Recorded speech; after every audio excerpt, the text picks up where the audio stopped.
A little bit, I think. Okay, sorry about that, guys, but it looks like the internet decided to kind of crash right in between. And so here we are right now.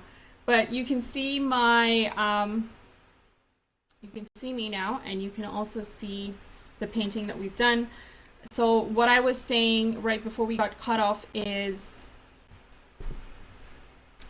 we don't really need to add any more detail.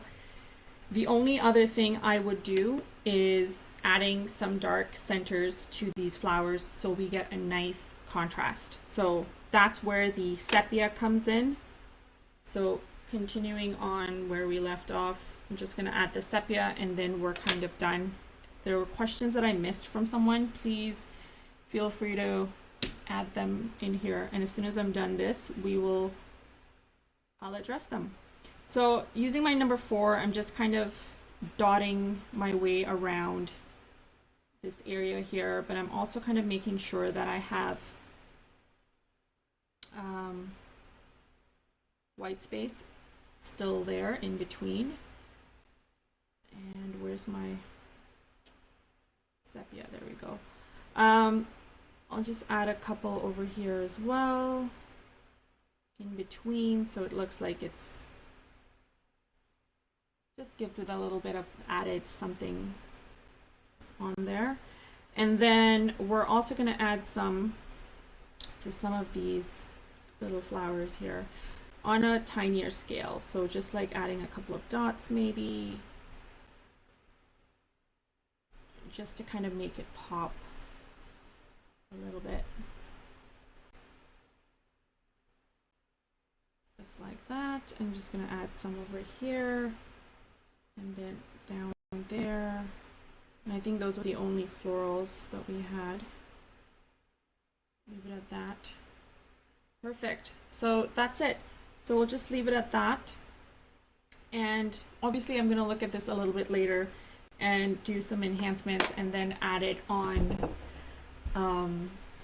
Instagram so you guys can check out and see if I enhance it more than what it looks like already. Okay, question time really quickly. How do you decide where to leave white spaces on leaves and petals? By Ellie. I don't typically decide pre-hand. The part of the whole loose style of painting, Ellie, is you allow the brush and the color to kind of do most of the dictating to you, and then you run with it. And if you're new to loose style of watercolor, it'll get a lot easier. You just have to stop your brain from preempting what's going to happen next, because you cannot predict that with watercolor.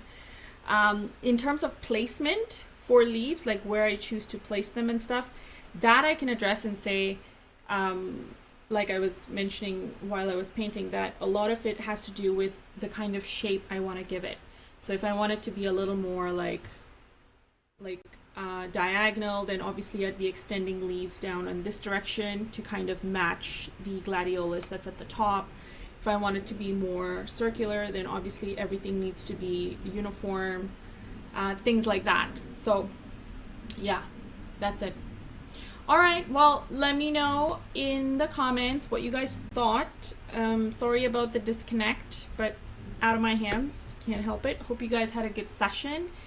If you're new to my channel, please do consider subscribing and liking this video, and follow me on Instagram and tag me in your work if you end up doing this, because I love sharing it and I love hearing and seeing your work, guys.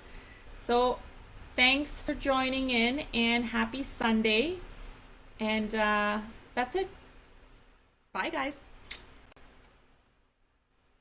Now I just have to disconnect.